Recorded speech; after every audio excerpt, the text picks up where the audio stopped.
उत्तर प्रदेश की सियासत में साल 2024 समाजवादी पार्टी, कांग्रेस और भारतीय जनता पार्टी के लिए रोलर कोस्टर जैसा रहा। साल में शुरुआती 6 महीनों में सपा की बल्ले बल्ले रही, बाद में बीजेपी ने भी बदला ले लिया।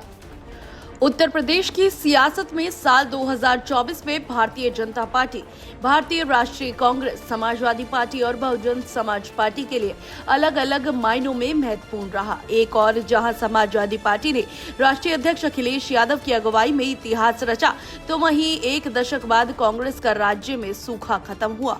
दूसरी ओर भारतीय जनता पार्टी, जो साल 2014 से लगातार 60 से ज्यादा लोकसभा सीटों पर काबिज थी, उसको झटका लगा। बहुजन समाज पार्टी के लिए तमाम कोशिशों के बावजूद नतीजा सिफर रहा। दिल्ली की सियासत का रास्ता उत्तर प्रदेश से ही होकर गुजरता है, यह बात साल 2024 में साबित कर दी गई। लोकसभा चुनाव के अप्रत्याशित परिणाम में सपा ने इतिहास में सबसे ज्यादा 37 सीटें हासिल की। साल 2014 से ही 1-2 सीट के बीच झूल रही कांग्रेस के भी 6 सांसद हो गए। वहीं भारतीय जनता पार्टी के 400 पार के नारे को बड़ा झटका लगा और पार्टी सिर्फ 33 सीटों पर सिमट गई। राज्य में उसके सहयोगी रहे अपना दल और रालोद ने भी 1 और 2 सीटों पर जीत दर्ज की। लोकसभा चुनाव में सपा और कांग्रेस ने इंडिया अलायंस के तहत सीट शेयरिंग का चुनाव लड़ा था। लोकसभा में मिली जीत से उत्साहित सपा और कांग्रेस के लिए खुशी ज्यादा दिन तक नहीं टिकी। 4 महीने के भीतर ही विधानसभा सीटों पर इलेक्शन हुए। सपा ने सभी 9 सीटों पर चुनाव लड़ा। कांग्रेस कम से कम सीटें मांग रही थी, लेकिन सपा सिर्फ 1-2 सीटों पर राजी थी। इसके बाद पार्टी ने उपचुनाव में हिस्सा न लेने का फैसला किया। सभी सीटों पर चुनाव लड़ते हुए सपा को सिर्फ 2 सीटों पर जीत मिली।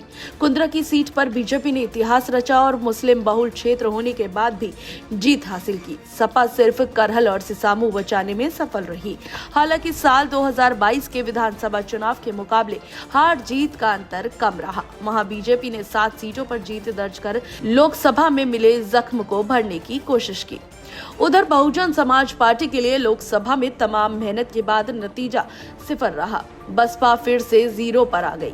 वहीं उपचुनाव में भी बसपा के हाथ कुछ नहीं लगा। इसके उलट आजाद समाज पार्टी के नेता चंद्रशेखर आजाद ने नगीना लोकसभा सीट से जीत दर्ज कर सबको चौंका दिया। उन्होंने उपचुनाव में भी प्रत्याशी उतारे, लेकिन उसका कोई फायदा नहीं हुआ। यूपी में बीजेपी के 2 सहयोगी सुबह सपा और निषाद पार्टी के लिए सियासी तौर पर यह साल कुछ खास नहीं रहा। बीजेपी ने लोकसभा चुनाव में घोसी सीट सुबह सपा को दी थी, जिस पर योगी सरकार में कैबिनेट मंत्री ओम प्रकाश राजभर के बेटे अरविंद राजभर प्रत्याशी थे, लेकिन उन्हें हार का सामना करना पड़ा। अब आपको बता दें, वहीं निषाद पार्टी के नेता और कैबिनेट मंत्री संजय निषाद के बेटे प्रवीण निषाद ने संत कबीरनगर सीट से बीजेपी के टिकट पर मैदान में थे, लेकिन उन्हें भी हार ही मिली। ऐसे में यह कहना गलत नहीं होगा कि साल 2024 यूपी की सियासत सियासी दलों और नेताओं के लिए कभी खुशी कभी गम भरा रहा। जहां जून 2024 में सपा और कांग्रेस उत्साहित थे, तो वहीं 5 महीने बाद नवंबर में बीजेपी की बल्ले बल्ले थी। तो आपकी क्या राय होगी इस खबर पर?